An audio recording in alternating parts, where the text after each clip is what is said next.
In the world of heavy-duty mechanics, there is one cardinal sin that you do not commit. You never, under any circumstances, introduce water to a combustion chamber. It's not just a mistake, it's sacrilege. It shatters pistons, cracks blocks, and turns a $300,000 machine into a pile of scrap metal. So, when the veteran mechanics at Rusty's Diesel saw Leo, a 19-year-old ex-convict, walking toward a prototype Peterbilt with a plastic jug of clear liquid, they didn't try to stop him. They just watched. And then, they laughed.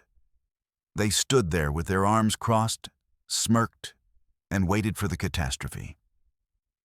They were ready to watch the engine die so they could finally justify throwing the jailbird back onto the streets. They expected the violent crunch of hydrolock. They expected black smoke and ruin. But when the key turned, the sound that filled the shop wasn't destruction. It was something that made the laughter die instantly in their throats. It was the sound of the impossible happening right before their eyes. And in that sudden, terrifying silence, they realized too late. They hadn't been watching a boy make a mistake. They were watching a master at work. And they were the ones who were about to be taught a lesson. The air inside Rusty's Diesel tasted like 30 years of unburnt fuel and cold coffee. It was a thick, heavy smell that clung to the back of the throat. The kind of atmosphere that usually signaled hard work and honest pay. But lately, in this forgotten corner of Ohio, it just smelled like failure. Leo laid on a creeper dolly beneath a 10-year-old freight liner, the cold concrete seeping through his thin coveralls. He was 19, but his eyes held the guarded, hollow look of a man who had seen the inside of a cell for too long. He held a wire brush in a hand that was already stiff from the freezing temperatures of the unheated bay. Scrape. Pause. Scrape. He wasn't fixing an engine. He was scrubbing rust off a frame rail. It was busy work, the kind of work you gave a dog to keep it from barking. Above him, the heavy thud of steel-toed boots vibrated against the floor. Leo froze. He knew that walk. Heavy, deliberate, owning every inch of the floor. A boot kicked the wheel of the dolly, jarring Leo's teeth. You plan on sleeping down there, jailbird? Or are you actually going to make that frame shine before the bank comes to foreclose on us? Leo didn't flinch. He learned a long time ago that flinching was an admission of guilt. He slid himself out from under the truck, blinking against the harsh fluorescent lights. Standing over him was Mac. Big Mac to the locals. The shop foreman was a mountain of a man, with grease permanently etched into his fingerprints and a belly that strained against his uniform. Mac hated two things: electronic engines that required a laptop to fix, and Leo.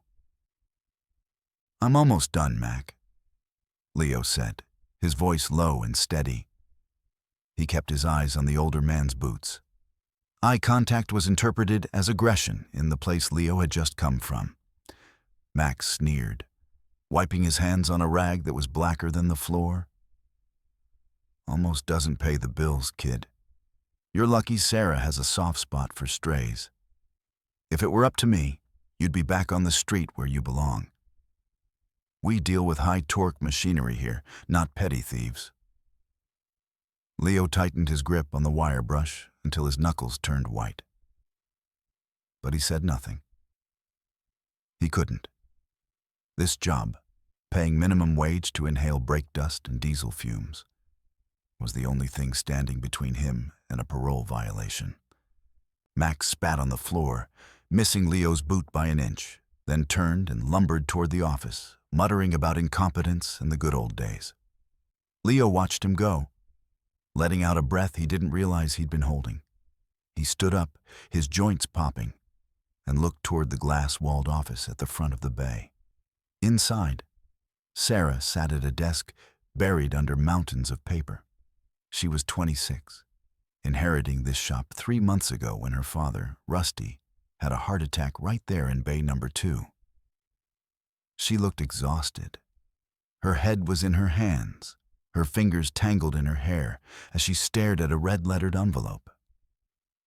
Even from this distance, Leo could read the body language of someone drowning. She was the only reason he was here. When every other shop in the county had slammed the door in his face the moment they saw the felony box checked on his application, Sarah had looked him in the eye. She hadn't asked what he did. She just asked if he was willing to work. He owed her, not just for the paycheck, but for the shred of dignity she had handed him along with his uniform. Leo walked over to the utility sink to wash the grime off his arms. The soap was gritty and smelled like fake oranges. As he scrubbed, he looked around the shop. It was a skeleton of what it used to be. 3 of the 5 bays were empty. The tools were old. The technology was outdated. And Big Mac, for all his bluster and experience, was stuck in the past, refusing to adapt to the new emission systems and computer-controlled injectors that modern trucking fleets required. They were sinking. Leo could feel it. It was the same heavy pressure he felt in the courtroom before the gavel came down.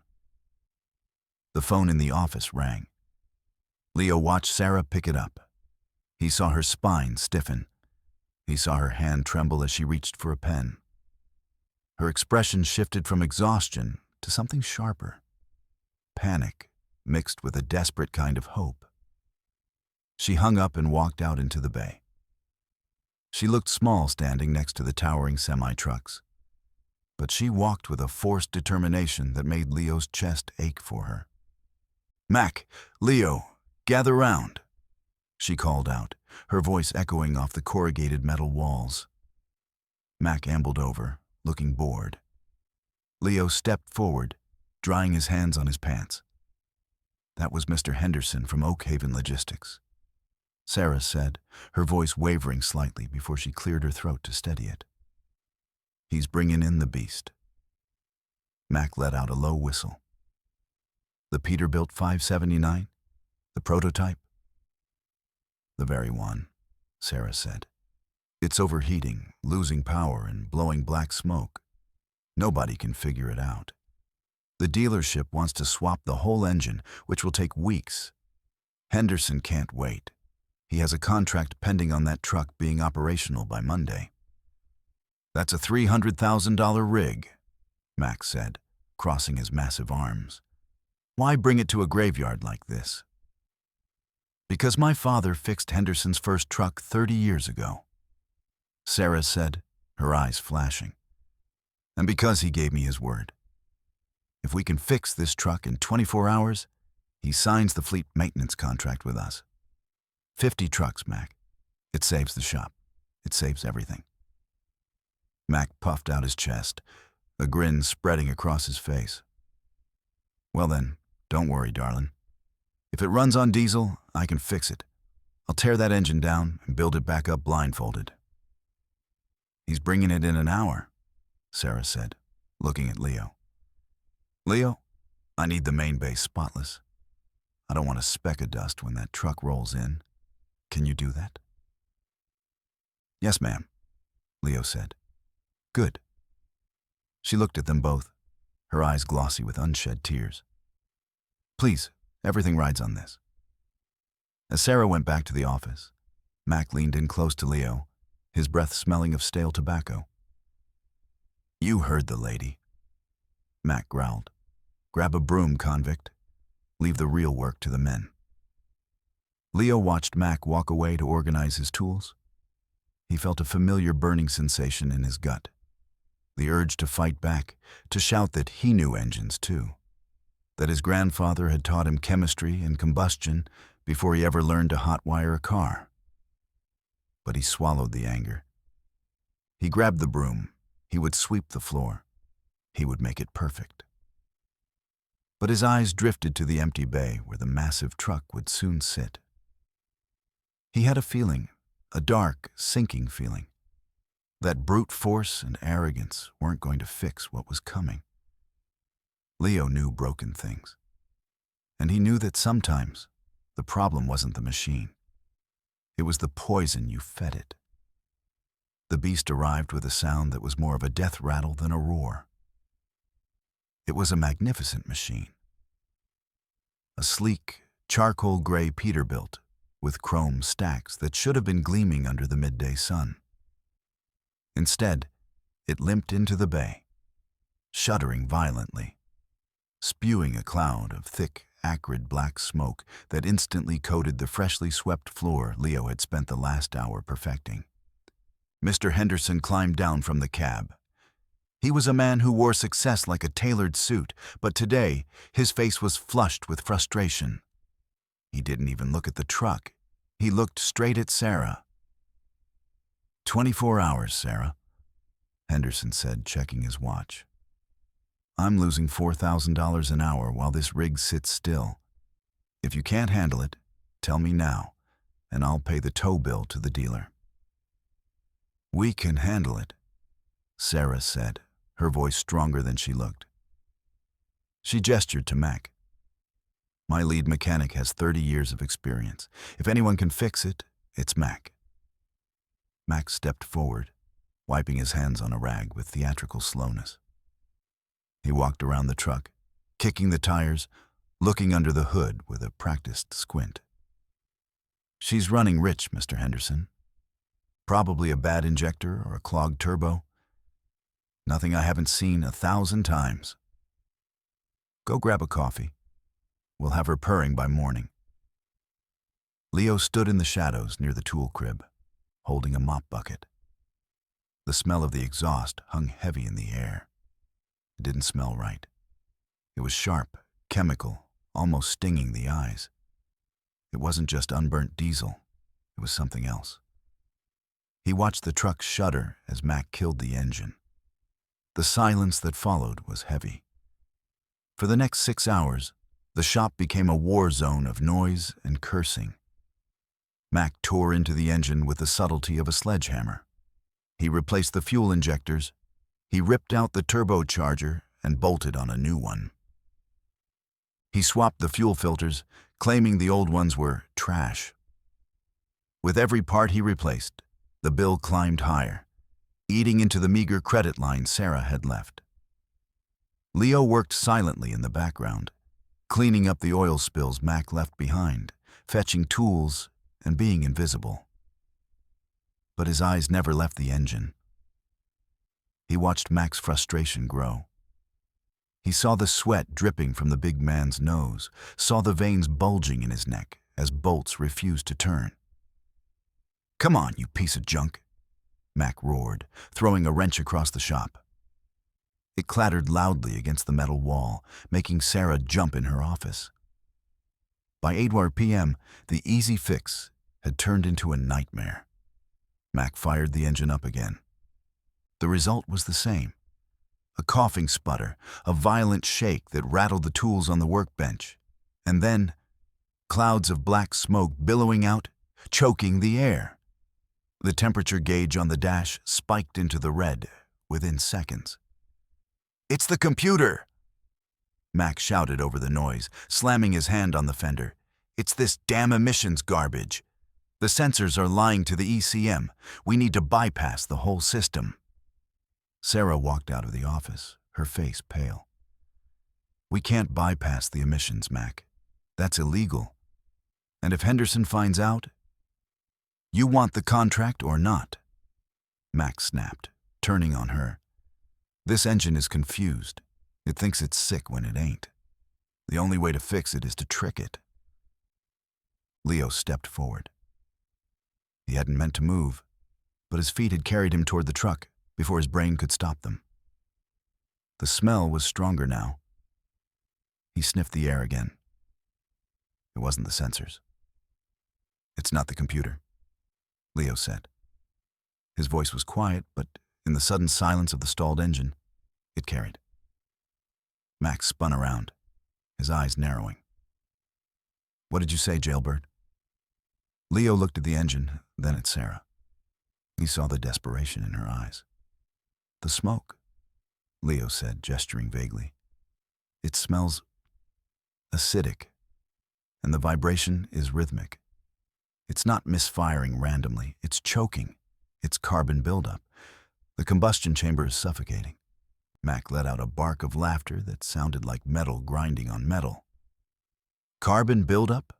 On a truck with less than 50,000 miles? Listen to this, Sarah.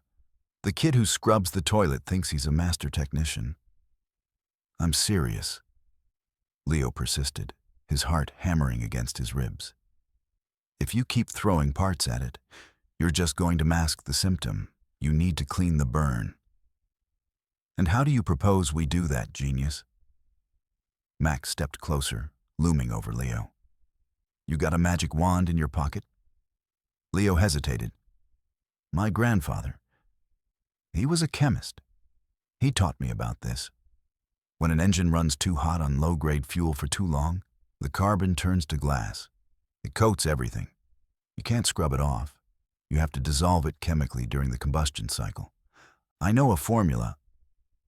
"A formula?" Mac turned to Sarah, throwing his hands up.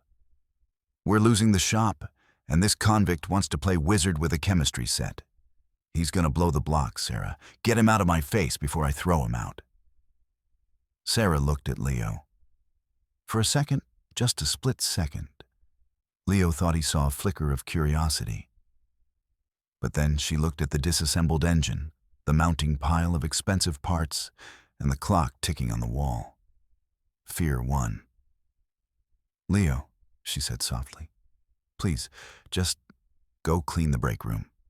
Let Mac work." The rejection hit Leo harder than Mac's insults. It wasn't anger he felt. It was a hollow ache in his chest. He nodded once, eyes downcast.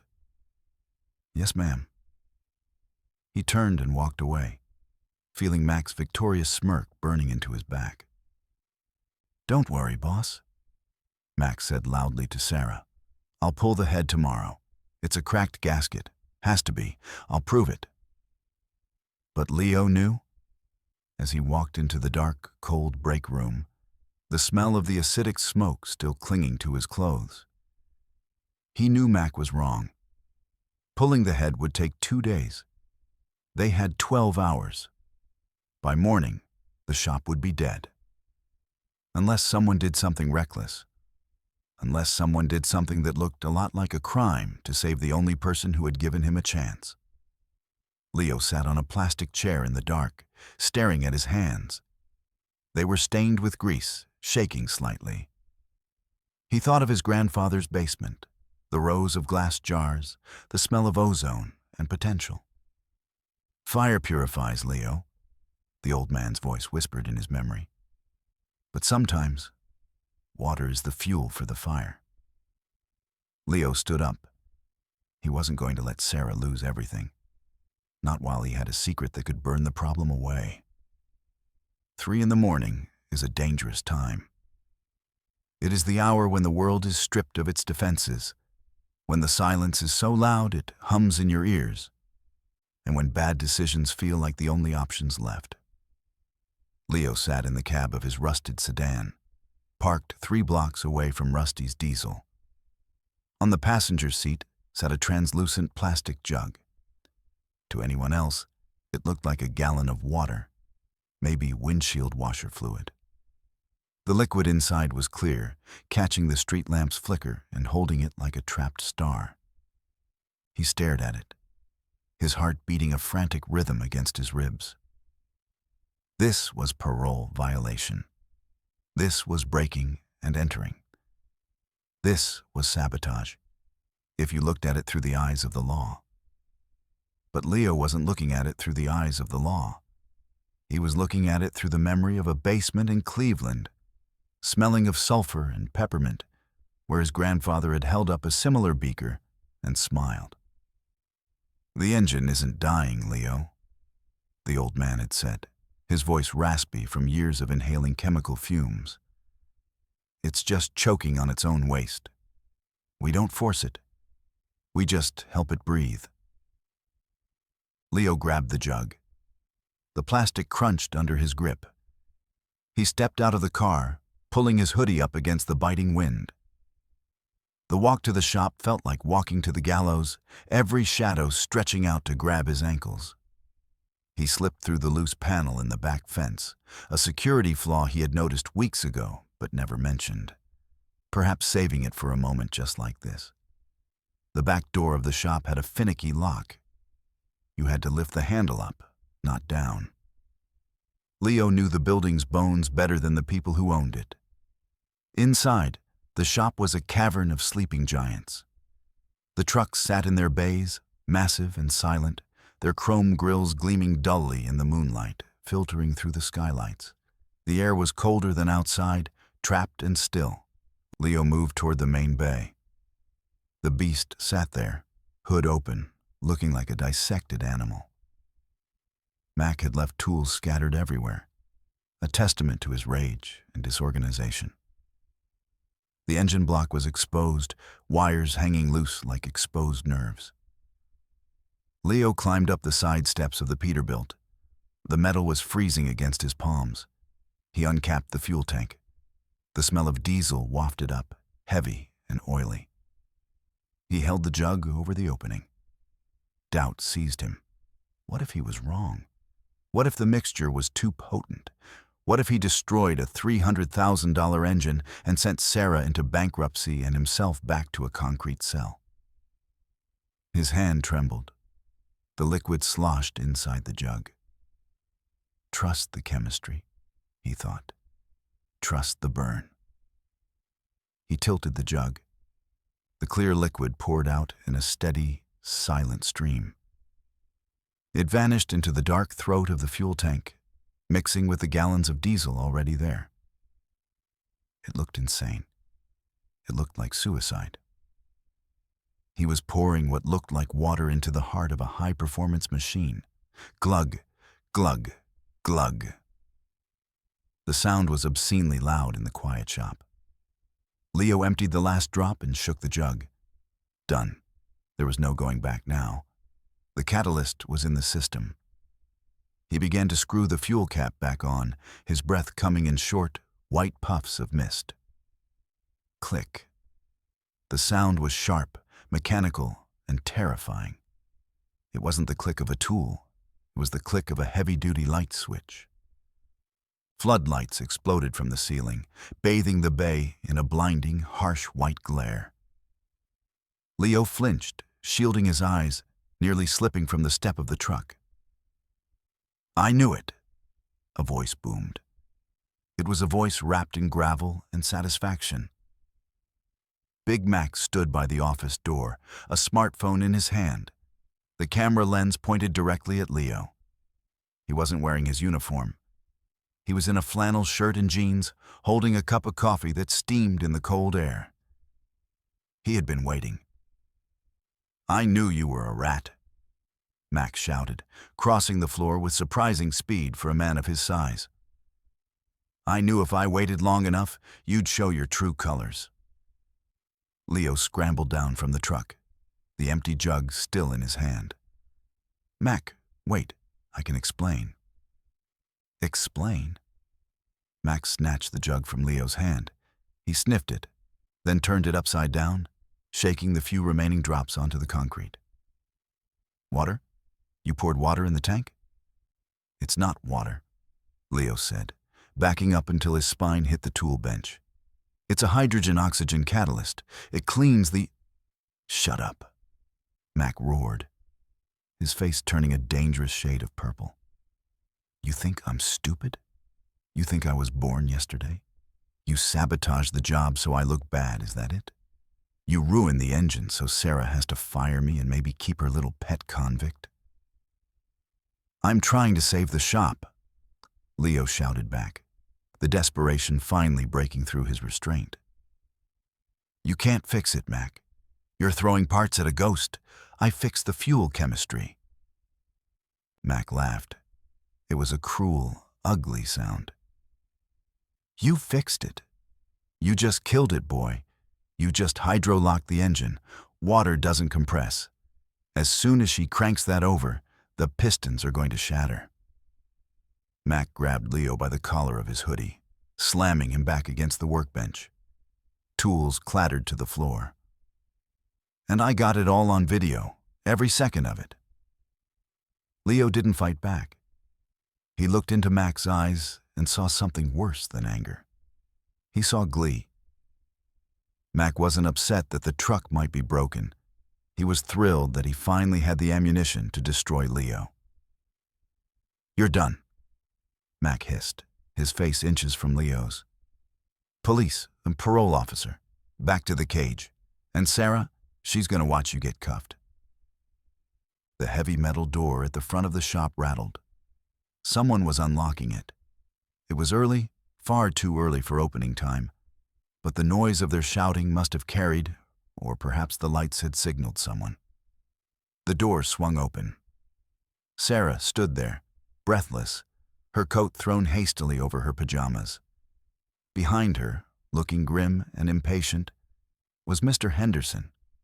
He had come to check on his investment before the deadline. They stopped, freezing in the doorway, taking in the scene.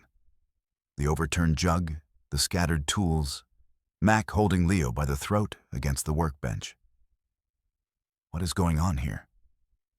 Sarah's voice was thin, trembling with fear. Mac released Leo, shoving him away as if he were contaminated. He turned to Sarah, a triumphant smile spreading across his face, holding up his phone like a trophy. "You're just in time, boss," Mac said, pointing a thick finger at Leo. "Call the sheriff. I just caught your charity case pouring water into the fuel tank." Sarah's eyes went wide. She looked at Leo, horror dawning on her face. "Leo, is that true?" Leo stood alone in the center of the harsh light. He looked at the empty jug on the floor. He looked at the truck. He looked at the woman who had saved him. "I poured it," Leo whispered. Mac crossed his arms, satisfied. "There it is. Confession. He destroyed the engine, Mr. Henderson. That's why I couldn't fix it. He's been sabotaging us from the start." The silence that followed was heavy enough to crush a man. Leo waited for the handcuffs. He waited for the yelling. But mostly he waited for the sound of the engine, praying to a grandfather who was long dead that chemistry was stronger than hatred.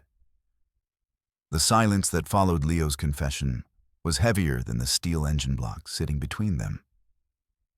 It wasn't empty silence. It was filled with the sound of trust shattering. Sarah didn't yell. She didn't rage. She simply slumped, the fight draining out of her posture as if someone had cut her strings. She looked at the plastic jug on the floor, then at Leo, her eyes wet and wide with a hurt that cut deeper than any knife. "I defended you," she whispered, her voice cracking. "When the insurance company said no, when the other mechanics quit because I hired an ex-con, I defended you. I told them everyone deserves a second chance." She shook her head slowly. "Is this how you pay me back? By destroying the one thing that could save us?" "He didn't do it alone," Mac interjected, stepping forward to twist the knife. "He's probably working for the dealership down the road. Sabotage the competition, get a kickback. I've seen it 100 times. I'm not working for anyone," Leo said, his voice steady despite the trembling of his hands. He took a step towards Sarah, but Mac shoved him back. "Stay back. You've done enough damage." Leo looked past Mac, locking eyes with Sarah. "I didn't pour water in the tank to kill it, Sarah. I poured a catalyst. It breaks down the carbon deposits. It's the only way to clean the combustion chamber without tearing the engine apart." "A catalyst?" Mac scoffed, looking at Henderson. "Listen to him. He thinks he's a scientist now. It's tap water, Mr. Henderson. He's lying to cover his tracks." Henderson stepped forward. The businessman looked tired, his expensive coat out of place in the grimy bay. He looked at the truck, then at the jug, and finally at Leo. He didn't see a saboteur. He saw a kid with grease under his fingernails and a desperation that felt dangerously real. "Does it matter?" Henderson asked, his voice cold and pragmatic. "If he poured water in the tank, the engine is dead. If he poured whatever magic potion he claims, we'll know in 5 seconds." "Don't do it," Mac warned. "You crank that engine, you suck that water right into the cylinders. Hydrolock. You'll throw a rod right through the block. It'll be a $10,000 mistake on top of a $50,000 mistake." "The truck is already useless, Mac." Sarah snapped, the sudden anger surprising them all. She turned to Leo, her face hardening into a mask of resignation. "You say you fixed it? You say you saved us?" "Yes," Leo said. "Then prove it." She pulled the keys from her pocket and threw them. They arced through the harsh light, glinting silver, and Leo caught them one-handed. "Sarah, no," Mac shouted. "You're letting the inmate run the asylum." "Be quiet, Mac," she said. "If he broke it, he goes to jail. If he didn't, well, we're about to find out." Leo climbed into the cab. The leather seat was cold. He gripped the steering wheel, his palms slick with sweat. Through the windshield, he saw them standing in a row like a firing squad. Mac with his smug anticipation of disaster, Sarah with her terrifying hope, and Henderson checking his watch. Leo closed his eyes for a heartbeat. He thought of the basement. He thought of the chemical equations scrawled in notebooks. He thought of the way fire needs oxygen to breathe. "Please," he thought. "Just breathe." He turned the key. The starter motor whined with a sound of mechanical struggle. Mac braced himself, actually taking a step back, waiting for the catastrophic crunch of pistons hitting uncompressible water. He was smiling, ready to say, "I told you so." But the crunch never came. Instead, the engine caught. It didn't roar to life with the choking, sputtering cough of the day before. It didn't shake the frame rails. It simply ignited. Vroom! The sound was smooth. It was a deep, rhythmic thrum, a baritone hum of controlled power. The idle settled instantly, steady as a heartbeat. Leo opened his eyes. The vibration through the steering wheel was gone. The violent shaking that had rattled his teeth yesterday had vanished. He looked in the side mirror. Yesterday, the exhaust stack had looked like a smokestack from the Industrial Revolution, spewing black soot. Now, a thin, translucent wisp of white vapor floated up into the shop lights and dissipated instantly. Steam, just clean steam. Leo stepped out of the cab, leaving the engine running. The silence in the shop was different now. It wasn't the silence of tension. It was the silence of disbelief. Mac stood with his mouth slightly open, staring at the engine block as if it were a ghost. He walked over to it, reaching out a hand to touch the valve cover, expecting it to be rattling. It was vibrating, sure, but with the smooth, synchronized harmony of a machine working exactly as it was designed to. "No," Mac muttered. "No, that's impossible. He disconnected the fuel line. He's running it on something else." Henderson walked past Mac, ignoring him completely. He went to the back of the truck and stood directly in the path of the exhaust. He inhaled deeply.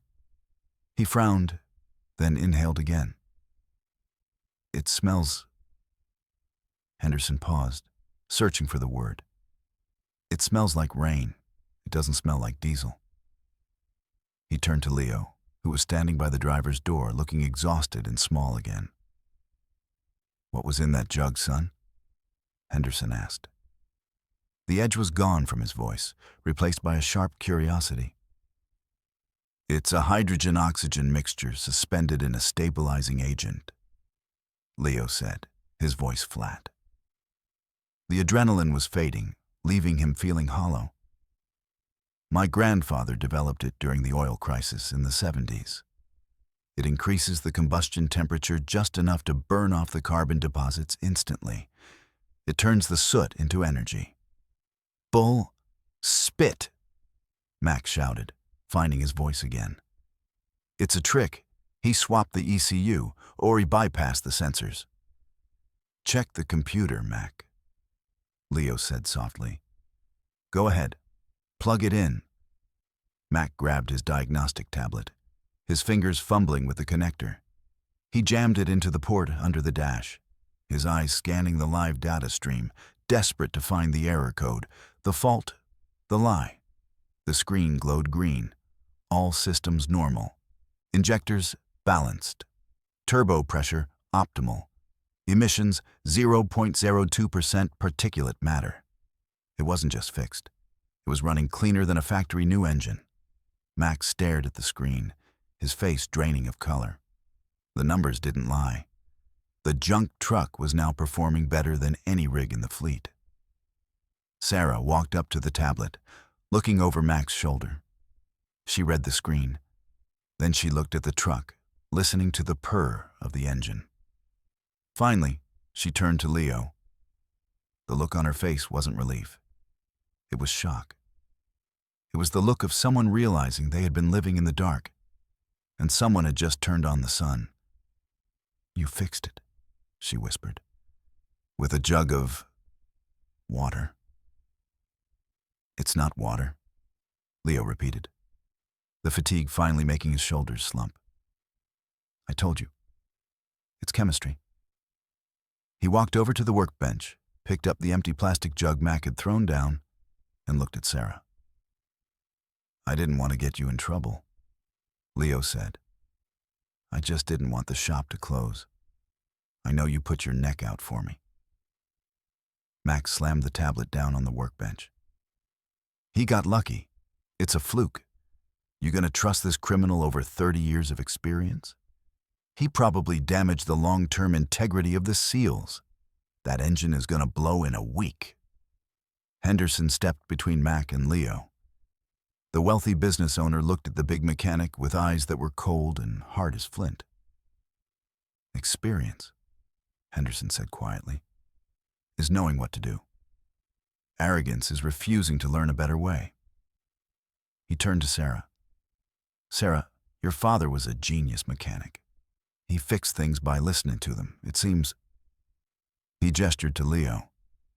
It seems he's not the only one who knows how to listen. Henderson pulled a contract from his inside pocket. The fleet maintenance agreement worth hundreds of thousands of dollars. He placed it on the oily workbench, right next to the empty plastic jug. I'm signing this, Henderson said. But I have a condition. Mac puffed up his chest, assuming the condition involved proper supervision. My condition, Henderson continued, looking straight at Leo, is that this young man oversees the maintenance of my fleet. I don't want parts changers. I want problem solvers. The room went deadly quiet. Mac looked like he had been slapped. Sarah looked stunned. And Leo? Leo just stood there, gripping the empty jug, trying to remember how to breathe, while the ghost of his grandfather smiled from the shadows of his memory. But the war wasn't over. Mac wasn't the kind of man who walked away from a fight. He was the kind who burned the arena down. The scratch of the pen against the paper sounded violently loud in the quiet bay. Mr. Henderson didn't hesitate. He signed his name with a flourish, the blue ink sealing the fate of Rusty's diesel, and by extension, everyone standing in the room. He capped his pen and slid the contract toward Sarah. Monday morning, Henderson said. I'll have the first 5 units here by 7. I expect them to be treated with the same ingenuity I saw today. He nodded to Leo, a nod of respect between equals, and walked out. The heavy metal door clicked shut behind him, leaving a vacuum of silence that felt more dangerous than the noise. Mac stood frozen.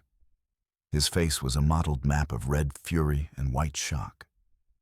For 20 years, he had been the king of this castle. He had decided who worked, who rested, and whose mistakes were covered up. Now, he had been dethroned by a signature and a jug of chemistry. He turned slowly to Sarah. "You're not actually going to sign that," he said. His voice was low, trembling with a menace that had always worked on her before. "You're not going to let a suit tell you how to run your daddy's shop." Sarah looked at the contract. Her hands were still shaking, but for the first time in months, it wasn't from fear of bankruptcy. It was from the adrenaline of survival. "I'm signing it, Mac," she said. Her voice was quiet but clear. "It saves the business. It saves your paycheck. It saves everything." "My paycheck?" Mac took a step toward her, invading her personal space, using his size to intimidate. "I don't need this dump. I'm the best diesel mechanic in the county. But you? You need me? Who's gonna run the floor? Him?" He jerked a thumb at Leo with disgust. "He's a criminal, Sarah. A felon. You think Henderson is gonna stick around when he finds out his head of maintenance is on parole?" Leo didn't move. He stood near the fender of the truck, watching. He knew men like Mac. He had met them in the yard, in the cell blocks, on the streets. Men who built their entire sense of worth on being the biggest dog in the yard. When you took that away, they didn't learn. They bit.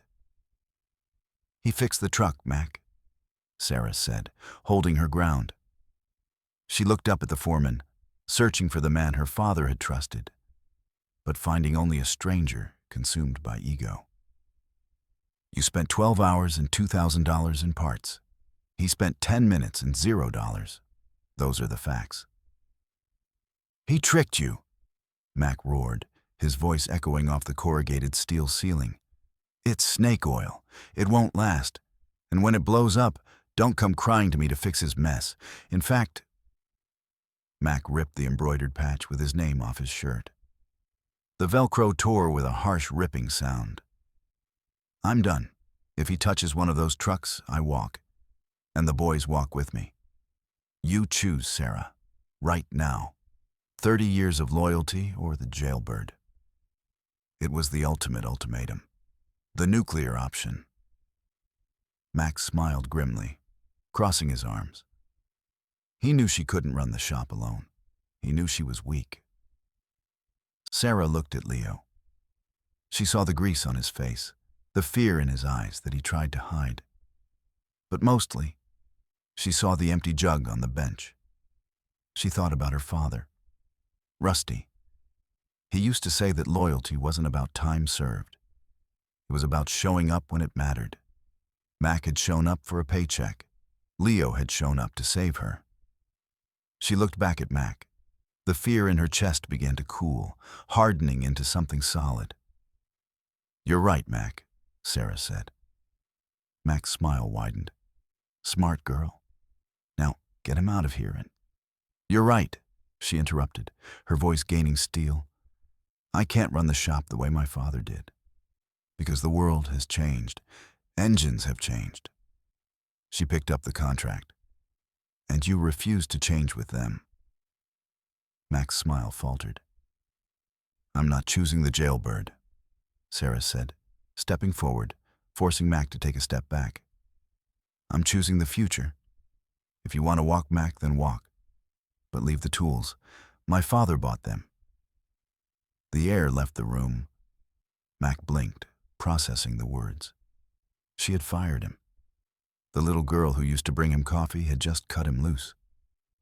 "You're making a mistake," Mac hissed, his face turning an ugly shade of gray. "You'll be bankrupt in a month. And him?" He pointed a shaking finger at Leo. "He'll steal you blind the first chance he gets. It's in his blood." "Go," Sarah said. She pointed to the door. Mac looked around the bay, looking for support, but the shop was empty. The silent witnesses, the trucks, the tools, the oil stains, offered him nothing. He grabbed his coat from the bench, slamming his locker shut so hard the metal dented. He walked past Leo on his way out. He stopped for a fraction of a second, leaning in close. "Watch your back, kid," Mac whispered. "This isn't over." Then he was gone. The heavy door slammed shut, and the vibration rattled the tools on the wall. For a long time, neither Sarah nor Leo spoke. The only sound was the smooth, rhythmic idle of the Peterbilt, purring like a giant cat that had finally been fed. Sarah let out a long, shuddering breath and leaned against the workbench. Her legs gave out, and she slid down to the floor, burying her face in her hands. She wasn't crying, but she was trembling with the aftershock of the confrontation. Leo hesitated. He wiped his hands on a rag, unsure of his place. The hierarchy had just been decapitated. He walked over slowly and stood near her, respectful of the distance. "I can pack my things," Leo said quietly, "if you want. I know having me here makes it hard for you." Sarah lowered her hands. She looked up at him. She looked exhausted, aged 10 years and 10 minutes. But her eyes were clear. "You're not going anywhere," she said. She stood up, brushing the dust off her pants. She walked over to the contract and picked up a pen. She signed her name below Henderson's. "You start on the fleet Monday," she said. "But Leo." "Yes, ma'am." "No more secrets," she said, looking him dead in the eye. "If you have an idea, you tell me. If you have a fix, you explain it. We do this together or we don't do it at all. I can handle the business, but I need someone who understands the machines. Can you do that?" Leo looked at the truck, then at the empty jug, and finally at Sarah. For the first time since he left prison, he didn't feel like a number or a liability. He felt like a mechanic. "Yes, ma'am," Leo said. "I can do that." "Good." Sarah looked at the messy shop, the scattered tools Mac had left behind. "Now, help me clean this up. We have work to do." As they began to pick up the wrenches and sweep the floor, Leo felt a strange sensation in his chest. It took him a moment to recognize it. It was the feeling of a lock clicking open, not to a cell, but to a future. But he also remembered Mac's whisper and the cold promise in the old man's eyes. Mac was gone, but he hadn't disappeared. And hatred, unlike diesel, didn't burn clean. Weeks turned into months, and the biting cold of the Ohio winter began to thaw into the muddy promise of spring. But the biggest change wasn't the weather. It was the rhythm of the shop. Rusty's diesel no longer smelled like desperation and stale tobacco. It smelled of ozone, fresh coolant, and the sharp, clean scent of progress. The silence that used to hang over the empty bays had been replaced by the steady, industrial symphony of work. Air wrenches whirred in short, confident bursts. Metal clanged against metal with purpose. And beneath it all, the deep, resonant idle of diesel engines that were breathing freely for the first time in years. Leo stood at a workbench in the corner of the shop, a space Sarah had cleared out specifically for him. It wasn't much, just a few feet of counter space and some shelving. But to Leo, it was a sanctuary. On the shelf sat a row of glass beakers and plastic jugs. To the uninitiated, it looked like a science experiment gone wrong. To the fleet of Oak Haven Logistics, it was the Hayes Protocol, a fuel system treatment that had increased their fleet's efficiency by 15% and cut emissions in half. Leo carefully measured a clear liquid into a graduated cylinder. His hands, once shaking with the fear of being discovered, were now steady. He wasn't wearing the oversized, grease-stained coveralls anymore. He wore a clean uniform with his name stitched over the pocket. Leo Hayes, technical lead. "Hey, wizard." Leo looked up. Sarah was leaning against the doorframe of his makeshift lab. She looked different too. The dark circles under her eyes were gone, replaced by a vibrancy that matched the energy of the shop. She held a clipboard thick with work orders. "Don't call me that," Leo said, a small smile touching the corner of his mouth. "It's just chemistry, Sarah, not magic." "Tell that to the accountant," Sarah laughed, walking over and placing the clipboard on the bench. "We're in the black, Leo. For the first time since my dad got sick, we are actually making a profit. Henderson referred another fleet owner this morning. We're booked solid for 3 weeks." Leo wiped a beaker with a microfiber cloth. "We're going to need another mechanic then. I can't oversee 20 trucks and mix the catalyst at the same time." Sarah's expression softened. "I know. I already put an ad out. But this time..." She paused, picking up one of the empty plastic jugs Leo used to mix his formula. "This time, the requirements are different. I don't care about 30 years of experience. I care about open minds. I want people who are willing to learn." She set the jug down. "I haven't heard from Mac, not a word." Leo stopped wiping the glass. The name still carried a weight in the room, like a shadow that hadn't quite faded. "He's at the dealership in Dayton," Leo said quietly. "I heard from a driver. He's changing parts. Doing exactly what he's told. Nothing more, nothing less." "He was a good mechanic," Sarah said, a hint of sadness in her voice for the memory of the man Mac used to be. "But he forgot the most important part of the job." "What's that?" "That engines don't run on ego," Sarah said. "They run on combustion. They need to breathe." She looked at Leo, her eyes searching his face. "You saved us, Leo. And I don't just mean the money." Leo looked down at his hands. Hands that had once been handcuffed, hands that society had deemed useless. "You gave me the space to do it. My grandfather, he died thinking his work was crazy. He died in a basement full of these jars, thinking he'd failed. You let me prove him wrong." He reached into his back pocket and pulled out something he had kept hidden for a long time. It was a small, crinkled black and white photograph. It showed an old man with wild hair and thick glasses, holding up a test tube and grinning like a maniac. Leo hesitated, then pinned the photo to the corkboard above his workbench. "That's him?" Sarah asked softly. "That's Arthur," Leo said. "The original alchemist of rust." Sarah smiled, touching the edge of the photo. "Well, Arthur, welcome to the team." She checked her watch. "I have to go finalize the payroll. An actual payroll, Leo. Can you believe it?" She turned to leave, but stopped at the door. "Oh, and Leo?